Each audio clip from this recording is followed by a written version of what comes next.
no matter what. So now, we just read this, Matthew 14. Peter, he's on this boat, and now he sees Jesus coming.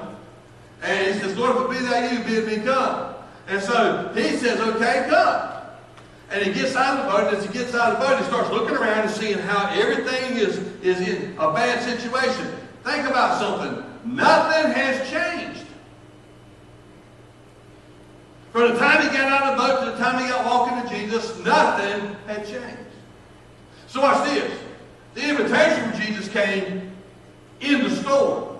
He accepted the invitation in the storm. But as he began to walk in the storm, I don't know whether he expected the storm to quit, if he expected the storm to get better, if he thought everything was going to be okay, but nothing changed. I can't drive that point home enough. Some of us think as soon as Jesus calls us, everything changes. No. Just because Jesus is in the storm with you does not mean he's going to stop the storm. You know, boats don't sink because they're in the water. They're made to be buoyed. They have buoys to it. They're made to be in the water. They are not the buoyancy, the law of buoyancy. They're not going to sink when they're in the water. They're surrounded by water. The boat only sinks when it gets water in it.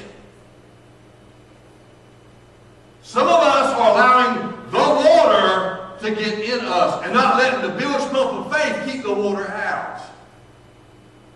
Why? You say, God, I don't know if I can keep living in all this problems around me. And God says, that's not the problem. The problem is not the problems around you. The problem is you're letting the problems get in you. And like a boat, the water on the inside of the boat is what sinks it. So look, so here it goes. This speaks of unstable times. Look at this thing. This is very, very, very powerful. The passage speaks of unstable times. Their vision was obscure. They're in this storm. The footing was unsecure. Security was not there. It was insecure. Some of y'all right now are going through this. It may not be a storm actually out there. It might not be an Irma or a Harvey. But it could be a John. It could be a Tom. It could be a Carol. A relationship. Maybe with your work. A relationship in the family.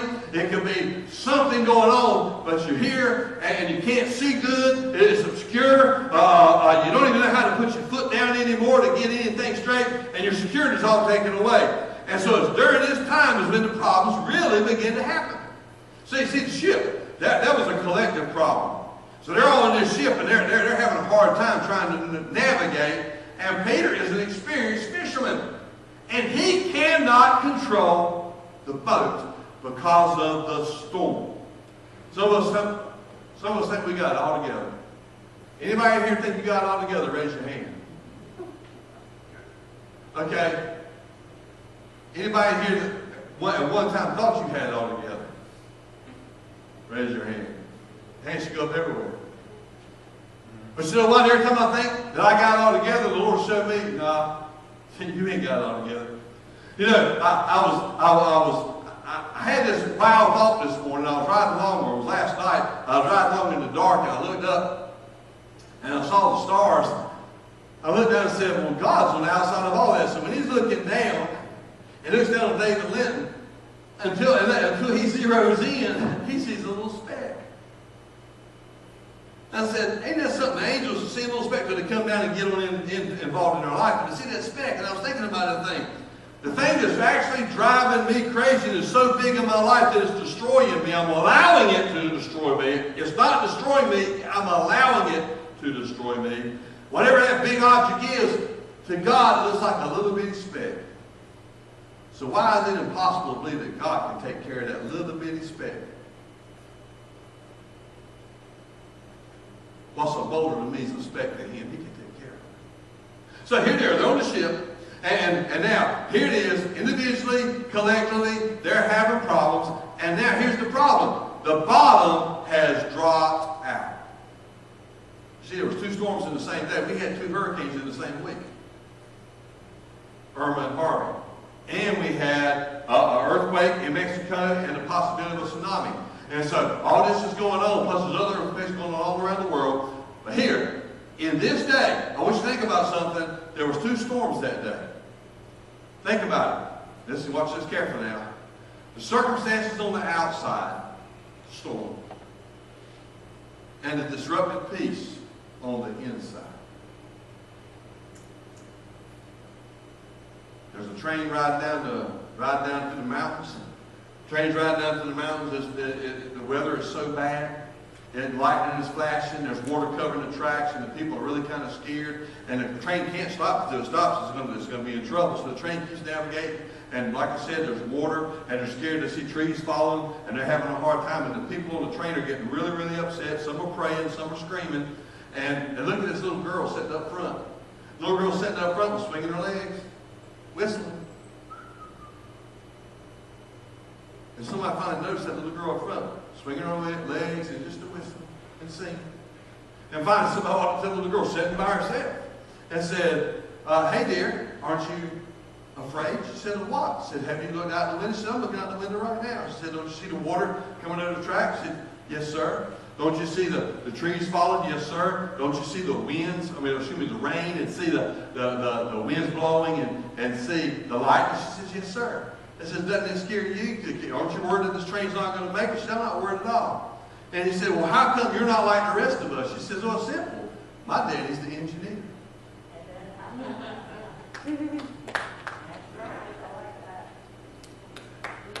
That's right. That's good. My daddy's the engineer. And so it's a whole lot simpler when we really trust God and believe that, He's the engineer. He's got this. But too many times, we remember, it's not the water around the boat that sinks it, it's the water in the boat. It's not the problems around you that sinks you, it's when the problems get in you. Then it sinks you. So now, well, there he is again. That is the most awesome picture. I told Brandon and them guys when I drew that picture. And they said, no, you didn't. I said, yeah, I did. I said, I drew it by copying and pasting. I drew it from the computer. And I put it right here. I'd love to have drawn that picture. I've lived that picture, but I haven't drawn it. Amen. All right, so here we go. So, when things are doing this around you, it's useless. And here's where we're at. It's useless to focus on the unsure things. If I get in a storm, if I'm letting the water get inside of me and I start focusing on somebody to give me security, if I start focusing on a relationship, focus on this and that, where the problem's at, then what's going to do is it's going to bring fear, frustration, no hope. I can't focus on my job. I can't focus on this, that. When these things are happening to me, I might be going through it, but if I focus on it, then they're being shaken too. I've got vertigo. How many here ever have vertigo? You get a ride, you get a read. Man, I'm telling you what, it's like going to King's Dominion. One day, we were in Raleigh, Linton and Raleigh. We got in the hotel room. We were going to a convention the next day. We get in the hotel room, and when somebody going that way, there's something that happens in my mind, in that too. My sinuses, and I always get stopped up right around in that area. And so I got stopped up, and I was sitting on the bed. And when I was sitting on the bed, Linda says, hey, look over here. And I twisted my head, and my body just started doing this. No kidding, I fell on the floor. I reckon I like Curly when he would run around on the side. I'm flipping on the floor, and I can't stop. And Linda looks down there and I said, honey, stop me. And she just started laughing and thought I was being funny. And I said, stop me. And finally, I remembered, when you're spinning, you can't look at the stuff spinning with you. You have to look at something solid. And so I stopped and I looked up and focused on something on the ceiling. And it stopped. But as long as I was focusing on all the stuff spinning, I kept spinning. It was the worst attack I think I'd ever had. But when I focused, I looked at something that was not moving, that was firm, that was planted, then the vertigo stopped.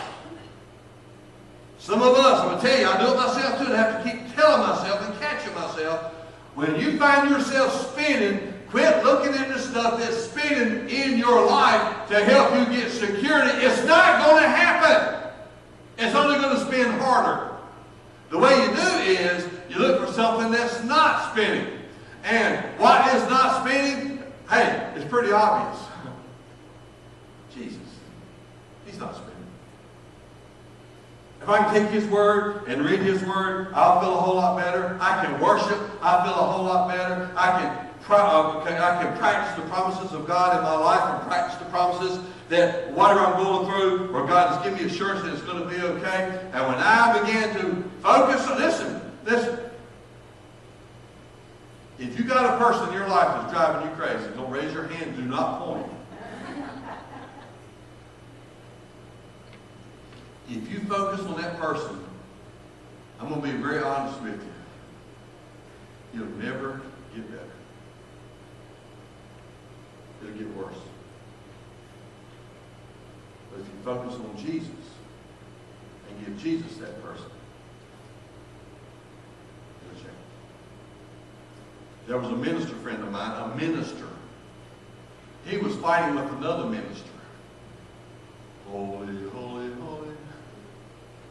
They were fighting like cats and dogs over something. I had to be in the middle, and I was a pawn. I just started the ministry, and I was needing both of their help to get into the ministry and do what I was going to be doing. And I won't get into the whole thing, but one told the other one, because he was over him, said, I don't care what you think about anything. They're talking about something else. You're going to do blah, blah, blah, blah, blah. And he says, oh, by the way, you're going to do this with David too. And he got mad. I'm innocent. I've done nothing. I've been a help for both of them. And next thing I know, that guy tried to destroy me. I got so upset over all this thing. I would lay and cry in my bed at night, and I'd say, God, if this is working for you, I want to work for you. If I got to be subjected to this kind of stuff, I can do this at Procter & Gamble. I get it every day. I need it in the ministry too. And the Lord said, quit focusing on Him and focus on me. I couldn't eat. I lost weight. I couldn't think. I couldn't worship. And when He said, quit focusing on Him and start focusing on me and give Him to me. Wow. Peace came in. I started gaining my weight back. I got happy again. And we're in camp meeting. Not long after that, we're in camp meeting. And the guy came past me in camp meeting. And when he saw me, I kid you not, I went and reached my hand out. He did this. And walked and sat in the pew in front of me. And the Lord said, focus on me. I said, yes, sir. And we started singing praise and worship, and it was so powerful. As we're singing praise and worship, the Lord spoke to me now and said, now reach out for me. So while we're doing praise and worship, I tapped him on the shoulder. And he turned around and looked at me, and honestly, I thought he had laser beams in his eyes. He turned around and looked at me, and when he did, the Lord told me, now's it. I put my arms up like this. He turned around and grabbed me and fell on my shoulder and started crying. And said, please forgive me. You're like my son. I have no idea why I did what I did. One brother hates to be. He said, you're like my son. I don't know why I did what I did. Will you please forgive me? And he sat there and held me for about 5 minutes and cried on my shoulder and asked me to forgive him for treating me the way he treated me. You know what? I honestly believe that if I'd have focused on him, I was talking to a guy yesterday at Eastern Pines, and the guy was talking about his wife getting mad at him. I said, yeah, women got a tendency to get mad, but so do husbands. Wives and husbands, they both get mad at each other. And then the wife says, yeah, but I don't hold a grudge like you do. And then the guy began talking to me. And he said, yeah, I hold grudges for a long time. And he began to tell me about an uncle in his life, that he didn't like what his uncle did. He held a grudge, and he was proud of this grudge. He said when his uncle went to the hospital years later and was on his deathbed, they asked him, would he please go talk to him? He says, no, I ain't going to talk to that sorry rascal. He said, I got a grudge. I'm going to hold it. He said, that man's been dead 15 years, and he said, I still hold that grudge. He focused on the wrong thing. He focused on that uncle. We didn't focus on God. So now, again, I didn't mean to go into all that, but praise God. Focus on the sure things, the stable things. So there's 5 things, and we're only going to do one today, praise God.